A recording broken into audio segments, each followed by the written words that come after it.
You're cruising down the streets of Australia, and what do you see? It's not just kangaroos hopping around anymore, it's electric vehicles zipping past. EVs are taking over down under, and guess where a big chunk of them are coming from? China. EV sales are skyrocketing like never before in Australia. We're talking record-breaking numbers here, folks. Our EV game is strong, with a whopping 7% of new cars hitting the roads being fully electric. And guess what? That's double the number from last year.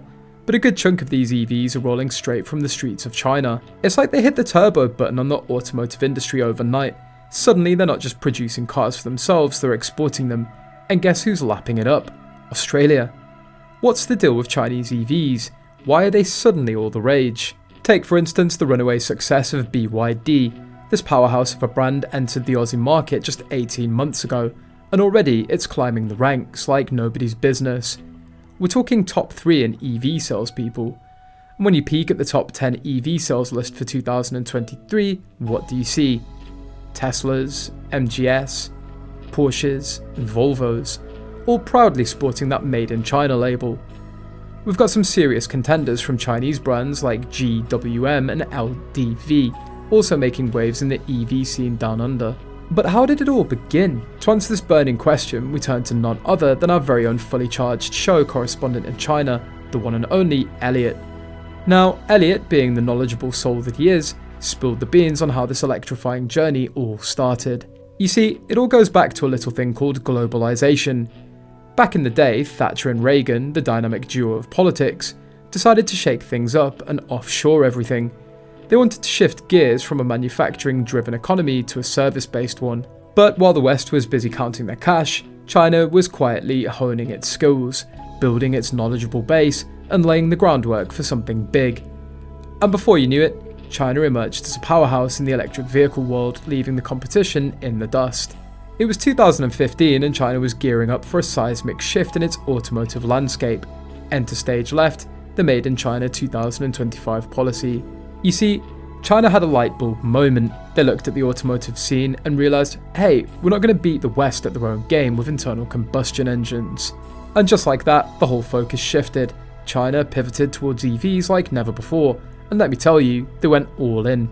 The tech coming out of China's EVs is nothing short of extreme. We're talking mind-blowing features like voice commands, fatigue detection, and self-driving capabilities that'll make you feel like you're living in the future. Sure, sometimes it can feel a tad too smart with a car chiming in with its own commentary along the journey. But hey, you've got to love the battery tech, especially with BYD's Blade battery leading the charge. Now let's talk about the differences. You see, there's a subtle distinction between Chinese manufactured EVs and Chinese owned EVs. It's like comparing apples and oranges, folks. The former focuses on delivering top-notch rides, while the latter adds a sprinkle of Chinese flair into the mix. When we talk about the differences between Chinese manufactured EVs and Chinese owned EVs, it's all about the tech, but there's more to the story than meets the eye. Chinese owned EVs like the Polestar, now these babies haven't exactly been flying off the shelves in China. In fact, you could say they've been a bit of a sales disaster. Why, you ask? Well, it all boils down to perception. They're seen as too European, too foreign, and that's a tough sell in a market that's all about embracing the local flavour. But now let's shift gears and talk about Chinese manufactured EVs. These offer a whole new level of luxury and refinement that'll make your head spin. We're talking top-notch materials, buttery smooth drives, and a level of sophistication that even legacy automakers struggle to match at the same price point. Take for example electric Mercedes made in China. Sure, they're top-notch rides, but let's be real here, they come with a hefty price tag. And that's where Chinese manufactured EVs shine. They offer that same level of luxury and refinement, but without breaking the bank. You see, when legacy automakers overlook us, or heaven forbid try to rip us off, we don't take too kindly to it. Now, speaking of rewards, let's talk about a brand that's been making waves down under, BYD. This Chinese powerhouse entered the Aussie market with a bang, offering top-notch EVs at a fraction of the price. Take for example the AT3, priced at a cool $448,000. It's now the third top-selling EV for 2023, right behind Tesla's Model Y and Model 3. And in December it was joined by its sleek siblings, the Dolphin and the Seal, in the top 10 list. BYD isn't just making waves in Australia, they're taking the world by storm. In 2023 alone, they sold almost 1.6 million EVs. And in Q4, they even surpassed Tesla to become the biggest supplier of EV worldwide. For the longest time, we've been stuck in the slow lane when it comes to EV options, limited supply, limited choices, and don't even get us started on the lack of fuel efficiency metrics. With their availability on our shores, it's like a breath of fresh air in a market that's been starved for options.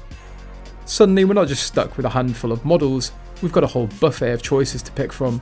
And it's not just about meeting demand, it's about sparking a revolution. Having these Chinese EV models available here is like hitting the accelerator on Australia's EV transition. You see, when these affordable yet premium Chinese EVs hit the scene, suddenly other brands have to step up their game or risk getting left in the dust. Why would you shell out 70 grand for a car when you can get all the bells and whistles for half the price? And let's talk about competition. With more options on the table, it's like a showdown of epic proportions. Brands can't just rely on the names anymore, they've got to bring their A game and offer top-notch products at competitive prices. So, what's next for Australia's EV scene? With demand on the rise, having a variety of models to choose from is going to be key in keeping the momentum going. Whether you're after range, safety, having options is going to be crucial in keeping the EV revolution rolling. If you want a sneak peek into the future, just cast your eyes over to Thailand. Thailand's market is like a crystal ball, giving us a glimpse of what's likely to roll into Australia in the next 18 months to 2 years. And one brand that's got tongues wagging is Radar.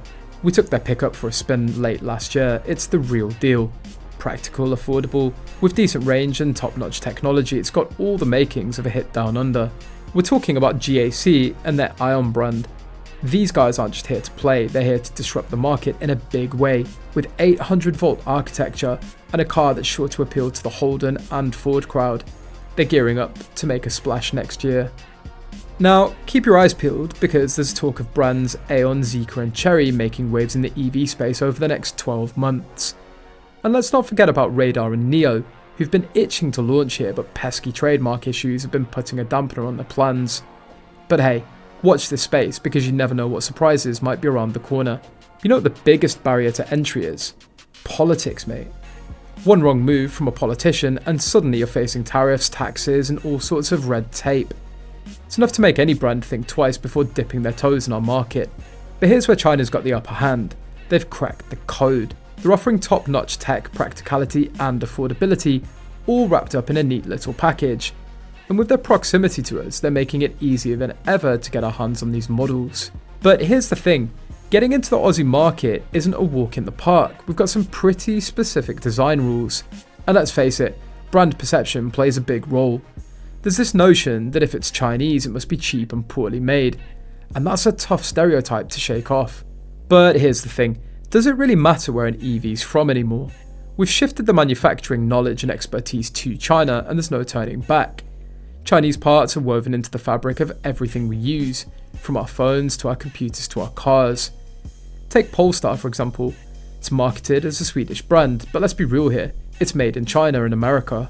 Do let us know your thoughts in the comments section below. Also, don't forget to hit the like button and subscribe to the channel. Till next time, see you again.